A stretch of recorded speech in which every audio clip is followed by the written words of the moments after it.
I was so excited when Debbie asked me to introduce her tonight.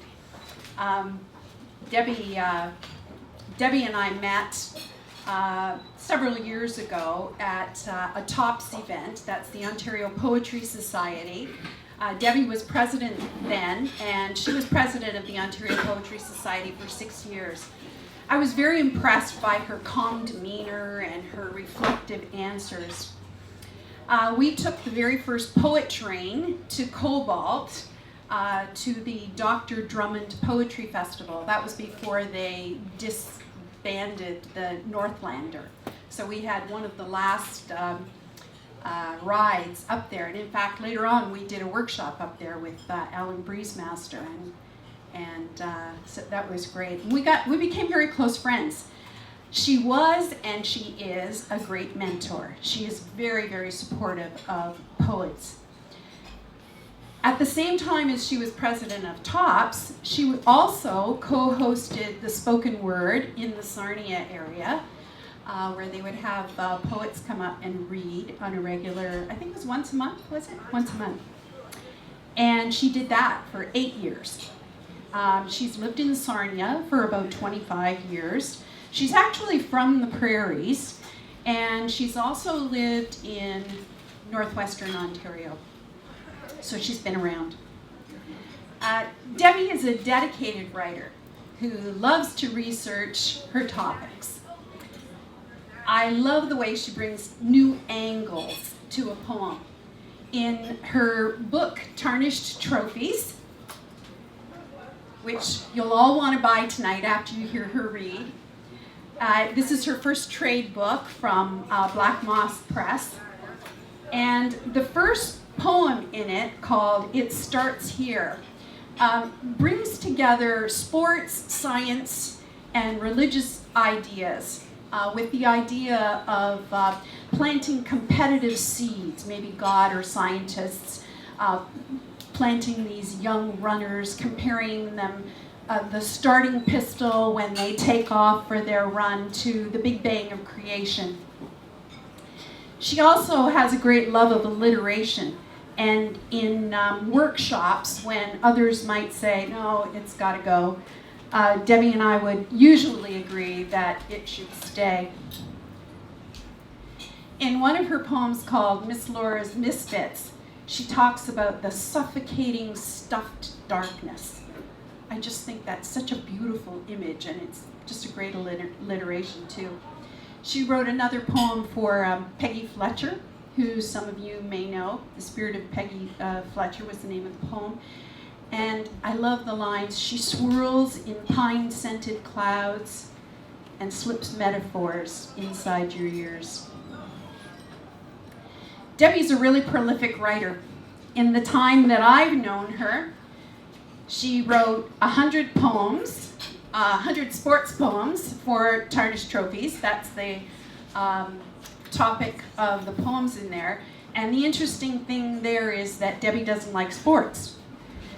So she brings together some really amazing ideas in there. She also wrote 80 plus poems for about the emerald ash borer, which she got an Arts Council grant to do. She's worked with Black Moss Press to publish the sports poems, and she's also got another grant to write poems about pioneer crafts now, which she's working on. And through all that, she still finds time to enter contests, to do work for the Ontario Poetry Society. She's going to be editing our next anthology coming up in the spring. She does workshops, she judges contests, and she's also traveled all over southern Ontario to do readings. I don't know where she gets her energy or her time from, but she's just amazing, and she really is supportive of all other poets as well. So, please welcome Debbie Okun Hill. I'm actually a very shy person. Most people probably may not know that. I think I've talked to Stan about that. So I am going to be a little bit nervous. I really like to promote poetry. I prefer to be behind the scenes and cheerleading for other poets because I just love the way words are exchanged. So I really appreciate the time. I do want to say that I'm not an academic. I'm more of a grassroots poet. I'm still learning, even though I've been writing poetry full time for the last 11 years. I have had close to maybe 300 poems published in a variety of publications across Canada. So I'm going to share some of those poems with you, and I hope you will enjoy some of them. I like to experiment and write in a lot of different styles. When I first started this journey, I think it took me 5 years before I got the courage to put together a little chapbook, and I'm going to read from Swaddled in Comet Dust, and that was published in 2008. And this is a poem, it's called Haunting Schoolyard Voices, and it won, I believe, second prize. I received $250 for it. That really encouraged me to keep writing for. And it was through the writers, oh my goodness, I've forgotten already.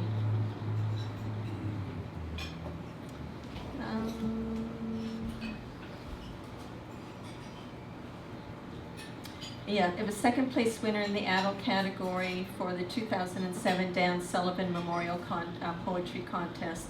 And that was with the Writers' Circle of Durham Region. And it's called Haunting Schoolyard Voices. Outside my shriveled body, no cane, no pain. I stand in chalk dust cloud, holding a brush, waiting my turn, hearing young voices, shrill sounds of a school bell clanging at a one-room schoolhouse. Jangle, squeak from rusty chains, my empty swing sweeping the air, skim sliding of skipping ropes on gravel, kerplunk of glass crocks and marbles dropped in a Seagram's cloth bag. We are all waiting near the fence between yesterday and tomorrow, lined up, shuffling feet, brown loafers, wind rustle of lace girl crinolines against baggy boy pants. Homework dust lulling me to rest, to sleep, to open my eyes so heavy. Hear the nurse with her tray of pills, hospital spirit who tells me it's time. I remember the charred schoolhouse, fog painted, the boarded windows, the condemnation. I sit up straight, begging to go back, clean the brushes, the white chalk from death's slate. So this was my first chapbook, and then it took me 3 more years to keep publishing, and then I thought, okay, let's self-publish another book through Barrett Press. And this one is called Another Trail of Comet Dust. And all of the poems in here, I didn't want to self-publish until I felt the poems were strong enough, so all of the poems in my chapbooks are previously published. And this is, my poems are dark, so I thought maybe it would be nice to have a love poem. So this is a little bit of a love poem, and it's called Longing for Earl Grey. And it's from a series of poems I wrote about the tea. Longing for Earl Grey. After the fiesta home party, a farewell to festive friends, when darkness descends on crystal glasses and china cups, she washes cold teapot, almost empty, black liquid, thick as oil residue, dribbling out marriage memories. Pink country rose dulled, soap bubbles burping against china skin. She does not see the waves, her sink with swirling eddies, diluting tea stains on her porcelain hands. Nor does she hear clinking of silver spoons against stainless steel. Instead, she stares out kitchen window, focuses across back lane, beyond picket fence, to yellow porch light beaming from neighbor's house. Feels tickle warmth of water, his heated heart racing, running through her fingers. Taps her mind for Earl Grey kiss. Licks hot tea from his breath.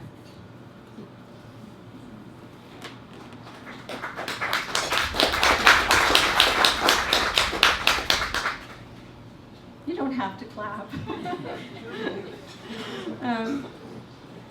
I love the Ontario Poetry Society. They did so much. They were so supportive. They're really good if you're a new poet starting out. They really encourage you. They give you a lot of opportunities. And one of the opportunities is you could get together with some of your poet friends and put together a collection of poems. And so that was my next step, still trying to get a publisher. It takes a long time to try and get that to happen. It is a journey when you are a poet. And so there are 5 of us in this particular anthology. It's called Encompass One. Bernice Lever from BC, Joseph Descasio Andros from Oakville, Lynn Tate, who's also a Sarnia poet who's read here before, and Jan Wood, who's a beautiful poet from the West. We got together and put together some of our best poems. And so this one is also a love poem in the sense, but I like to project myself or imagine what would it be like if I was a shoe or something different. And in this case, I was sort of thinking about a weed, just a weed that you find on the side of the road. And it's called, from the Greek, mela, meaning honey. Oh, so sweet, vanilla scented, you dance along the ditch, deadpan dirt, your roadside stage, drought tolerant, yet thirsty for attention. You dig your roots in motel lot, slender stem arms bending, swaying, your bloomers flirting floral white, taste of bridal nectar, honey sweet. And when you fall against the curb, he picks you up, wilting in palm of his hand. Flower petal presses you against his chest, holds you between dainty leaves, 3 oblong to lance-shaped, blunt-tipped, thin pages, now resting in wildflower book. Your summer miracle, escaping the mold, the release of toxic agents, lethal for any cow or rat.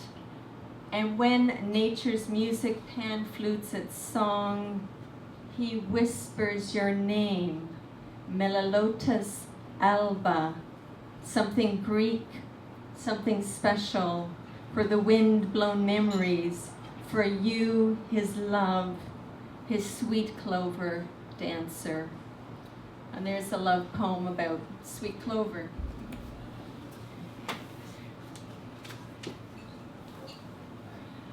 My trade book from Black Moss Press, a very, very long story. I'll try and shorten it. I submitted some poems to the Windsor Review. The editor just loved them. There were about 4 or 5 sports poems. It was probably the only sports poems I had, but that was their sports theme. And the editor called me, or the publisher called me and said, I love these poems. Can you send me more? And I said, well, I'm okay, what are you going to do with them? And he wouldn't tell me, and he said, just see, and I says, I need a deadline. And the night before, I said to my husband, I'm tired of poetry. I'm not going to write any more poetry. I can't, I've gone as far as I can go. And then the publisher called and said, send me some poems. And so I said to my husband, I don't want to write any more poems. And he said, look, if he wants you to write poems, you write poems and see where it goes. And so it was still a 3-year process.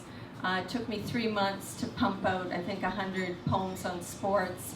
I had to do a lot of research. And then even after a year, I didn't hear from the publisher. And I said, do you like the poems? And so eventually the book was released. And so it's Tarnished Trophies. It came out last May. And so I've been touring, going on a lot of road trips, Ottawa, Thunder Bay. Fran and I are going on for April, there's the Great Canadian Poet Train Tour that's going to start from Ottawa to Vancouver. So if anybody's interested in being part of that, let me know. It's going to be quite an experience. You don't even have to go the full length. Some people are just traveling from Ottawa to Toronto. Some people are just going from Toronto to Edmonton. And so you can pick whatever length you want, but it'll be during April as Poetry Month if anybody's interested. So Tarnished Trophies, it starts off with 3 sections: training, building muscle, hitting home. I tried to look at the light and the dark of the sports world. I also wanted to have poems in here about aging, suicide, just sort of the whole different aspect, maybe the different aspect of sports. I've done a lot of readings at libraries, and for whatever reason, I always like to ask people, which poem did you like the best? And this is the poem that almost didn't end up in the book, but for some reason, a lot of the people at the libraries seem to like it. And it's called Call in the Zebras. And maybe because it's fun, I'm not sure. Listen, fans, to your podcast. There's a zoo out there on the hockey rink, a bunch of chimps in jersey wear, shaking sticks and making noise, a hungry crowd gone monkey wild, turkey vultures and crazy apes, hooting owls, laughing hyenas, and what's this? A lone giraffe, stomping, yelling, long necks stretching, making things official, 2 official, 3 official, 4 official. It doesn't matter to him. 2 to 1, 1 to 1, one man calling the zebras, he says. Give them a whistle, black pants, black helmets, black skates, white laces. They know what to do, these referees, linesmen, and assistants, watching for rule violations, blue lines and red lines, goals and no goals, icings and offside, penalties and more. There's a zoo out there on the hockey rink, but the zebras are here. Let the play begin.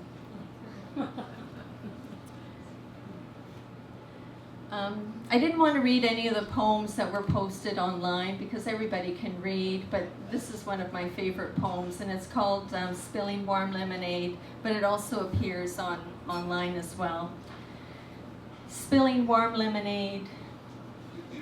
I remember sinking, soft, slow, slide, deep in summer's web chair. The way it cushioned made crisscross imprints on the back of my thighs, my legs dangling, toes slipping in cool pool water, your blank stare distorting your reflection.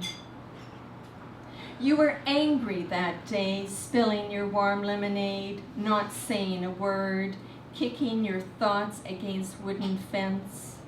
Hot sun blanketing, blistering your shoulders, the blue faces of forget-me-nots, shriveled and curled brown. You had forgotten your favorite sport, the way you swam laps, first your breaststroke, the steady up and down rhythm, your twisted turn, then a smooth glide off pool wall. Your fluttering fin feet against nature's current, Instead, you kept asking about your lemonade as your memories spilled out sticky and thick like a fog over your empty deck.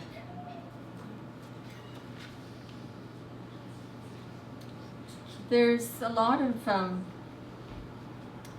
tough things that are happening in the news lately, and a lot with the sports. There's a lot of abuse out there, and this one talks a little bit about abuse, wife abuse, I guess, and it's called Boxing Day Punch. She looks away, sunken treasure chest, blue eyes bruised, a colored bulb, broken filament of light, burnt edges of chicken skin, smear of gravy on cracked punch bowl. He rumples a newspaper, jaded sports section, crushed angel wing, corner of wrapping, igniting anger, his match burning beyond raging fireplace, setting aflame the empty boxes, their remains of Christmas and his boxing career.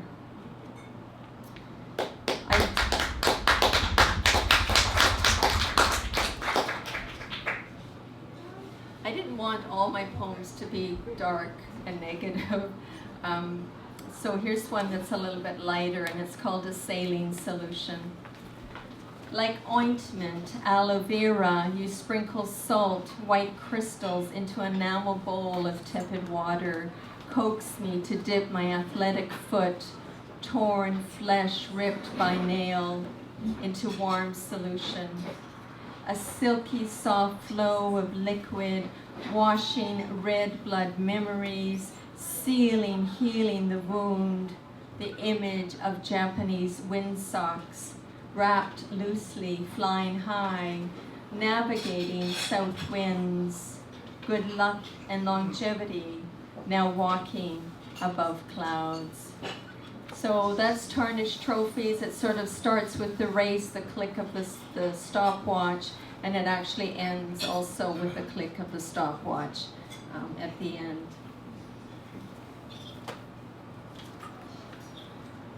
An ash tree poem. I wanted to share some new poems that have been published but not in the full collection yet. And this is to celebrate the ash tree, which we are losing. This one's called Summer's Orchestra, and so it's part of the beginning of the book. Summer's Orchestra, impromptu serenade beneath ash canopy and neighborhood park. Young male busker sings, strums chords for silver dollars. His heart a guitar case, open to possibilities. Skyward in harmony with other woodwind instruments, long ash leaves finger the keys of flute d'amour in B-flat minor, while green tongues of aspen lick the drizzle, moisten the reeds of clarinets. On nearby bench, young woman rests her voice. Her spotted umbrella unfolds, allows music to curl like a treble clef around her. I also wanted to share some of the pioneer craft poems. Some of them have previously been published, some of them are still in the work in progress. This is a poem that I read during there was a collection of about 5 knitting-themed poems that I read on the fringe stage of the Eden Mills Writers Festival. This was quite a number of years ago. And this one's called Yarn Over Knitting for 3. And it's a love poem for Andreas and his new wife.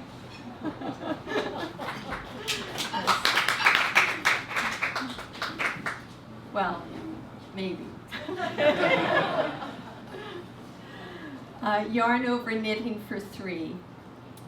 They are close, this husband and wife, tightly knitted but comfortable like old pair of mittens. He holds her gray wool, coarse and scratchy, in a skein looped around and around the back of his two hands. She gently pulls the strand like an umbilical cord, this lifeline from her lover, wrapping his warmth around and around her fetus ball. There is no need to speak, their breathing a faint whisper against the crackle of flames, their fieldstone hearth more than a foundation. Tomorrow she will click and clack, knit, click, purl, clack, yarn over, knit for 3.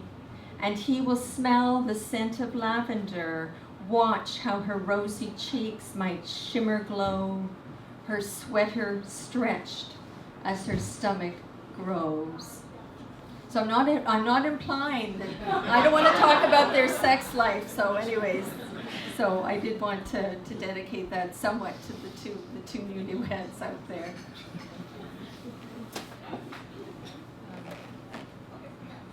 This is a new anthology that just came out. It's called They Have to Take You In, edited by Ursula Flug, published by Hidden Brook Press. They were looking for stories and poems about families, and most of the book is prose, and I was really pleased that they accepted one of my knitting poems, and this is called 100% Acrylic. And how much time have we got, Stan? Are we running? 5 minutes. About Five more minutes? Read, Okay. Yeah. Well, I think what I'll do is I'll skip this one, because we already have a knitting poem. And I was going to read a poem from Existir and one from Descant. I might still have room to read that, but I want to read the poem that appeared in Valium. And it's a more of a longer one. And it's called Kite Without Strings, which is also part of another little chapbook I had on kites, which again hasn't been published, but I have a lot of kite poems published in different areas. It's called Kites Without Strings. It's a glossa or a glossa, and it has the epigraph at the beginning, and it's from The Kite or Pride Must Have a Fall from John Newton, and these are his words. And then I'll share my words with his words incorporated. I'd brave the eagle's towering wing, might I but fly without a string. It tugged and pulled, while thus it spoke, to break the string, at last it broke. So you'll hear those 4 lines as part of my poem. He rode today, subwaying train like crushed leaf kite, brown tan fallen man pushed over by autumn winds. Knees dirty, pant legs puddle splashed, shoelace broken. His rumpled jacket, a beige blur over brittle frame. A stretched canvas now wrinkled and worn. His breath putrid from an overnight binge. He slumped and slept, muttered and wept, uttered and stuttered half phrases a bit crazy, freedom and failure, half singing lines like, I'd brave the eagle's towering wing. How he must have loved to fly, soaring through skies, sparkling blues and smothering blacks, sun-beaten, wind-worn and cloud-covered, now put on the ground, oblivious to his plight. This drunken pilot bent sideways, drowning in lost sea of success. Others wearing pinstriped, blue-striped attire, their family ties a black strip anchored to their necks. Many dreaming, yearning of fleeing their lives. Might I but fly without a string. And each spring more kites take flight to swoop and soar. They bloom like multicolored petals across skyscape. passengers, young and old, watching them dip and dive, the yanking of light and dark, the rumbling on tracks, the tension between arrivals and departures, the lingering looks before Hades' funnel, a darkened tunnel. It tugged and pulled while thus it spoke. A spiraling cycle of kites and leaves and devils of dirt, whatever he or she or the pilot did to break the string, at last it broke. And Descant has a very tiny poem, again from another little collection I'm working on to do with like a house theme, and it's called Examining Blueprints. In this paper house, he traces her lines, thin walls of ink with his fingers, calculates hidden value of building her up with 1,000 origami cranes. His folded dreams, one more wish, cementing his commitment to faithfully follow her blueprint moods, those unexpected screams that turn a house into something possessed. And I wished I could write humor, but that's not my style, so if you want to laugh now, you can laugh. And we have time for a couple of questions. So anyone want to ask Debbie something or make a comment? Martin? I'm curious how the research impacts the writing, how it informs the writing. Oh, okay. So you want to know how the writing Yeah, I was impacts the just talking research about impact? this before you started reading. We were talking about research and writing, and I'm just curious Okay. how they interface for you, Okay. the poems and the research. Okay. I have a really strange writing style. I like to do free fall. So I will go to my computer, and I'm a night owl, so I like to be in that dream state where you're kind of half asleep and it's dark outside. And so I'll just say, like for the sports poems, I'll just say, okay, I open up a dictionary and I'll say, okay, well, there's this kind of sports, this kind of sports. I grab a word and I mark it down in my computer, and then I just start throwing words on the page or just writing words, and I don't think about it.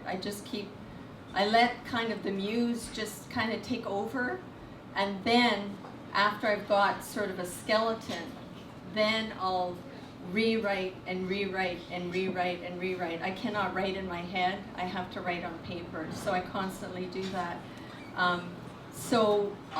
So sometimes I'll do it that way. I'll have a skeleton, and then what I'll do is I'll say, okay, I need to flesh this out. I need 5 senses in there. I need like a sound. Because Penn Kemp told me once I need to have sounds in my poetry. So I remembered that from way back when she helped me out with my poems. So then I'll go and do the research then, or what I'll do with like some of my pioneer craft poems, I would do the research, and like when I had the Ontario Arts Council grants, I would do the research and then pull thoughts and phrases from the research and sort of work it that way. I don't really have a style, I just sort of keep meshing it and keep working it over and over again. So, okay. Another question? Yes. Yes, you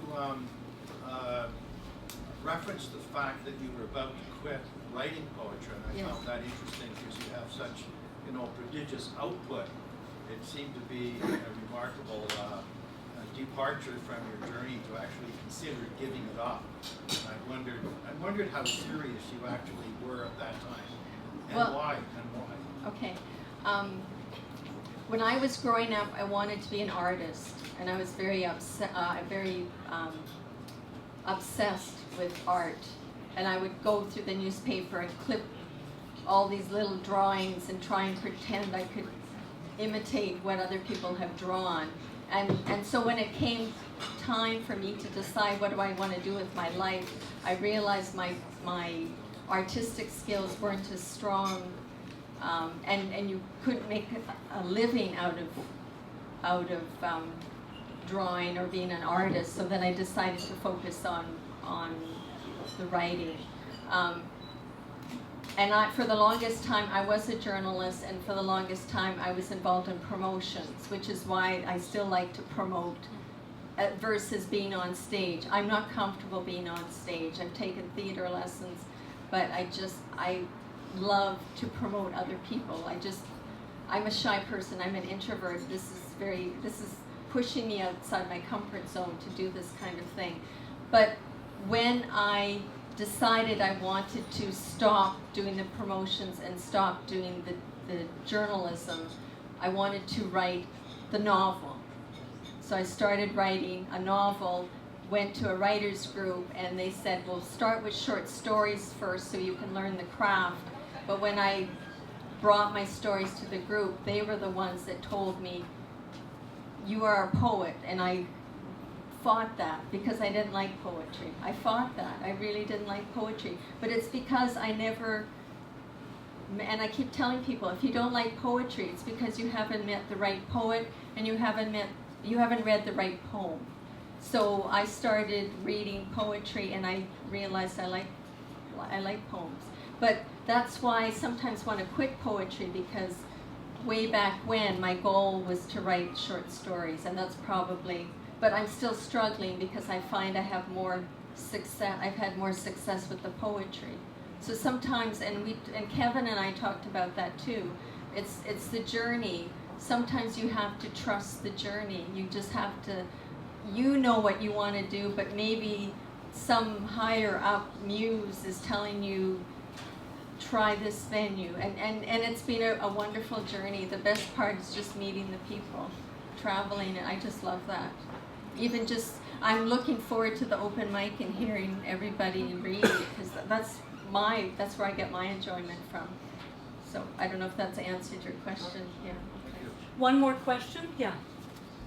You just mentioned a second ago that, well, I got the impression that you feel more passionate about creating, building love affair for short stories. My question is, could you not find a balance and continue writing the poetry that is bringing you success, but at the same time follow your heart to create for yourself even a series of short stories to bring you your own satisfaction and joy? Probably I will do that at some point, but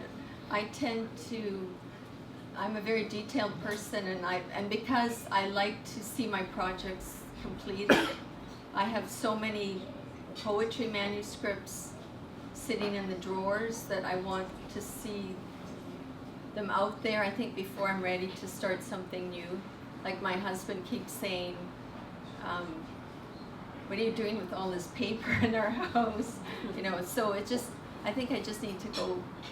I'm not sure. I have to just trust that when the time comes, I will get back to the short stories. And I feel that if I'm moving in that direction, always something pulls me back for whatever reason. Even I said after the sports book, I thought, okay, well, no, I don't want to write any more poetry. But now I'm not writing any poetry. Now I'm on the road, and now I'm promoting and learning about social media, which I don't really like either. And it's, they say nowadays that's what you have to do. So if you want to be published, you have to get involved in the social media, and so that takes up a lot of time. And I find I'm not even writing poetry now. I'm doing more of the promotional stuff. But today is the last day for the tour, I guess I'm saying, and so then I won't be doing any touring until probably the poet train in April, and then I'll be going out west with the book and having new experiences there, and I want to spend the winter going back to writing again. So, but good questions. Okay. The contradiction, a blizzard, stir of air, and ethereal cloud holding the weight of avalanche and flood. The paradox of the limitless potential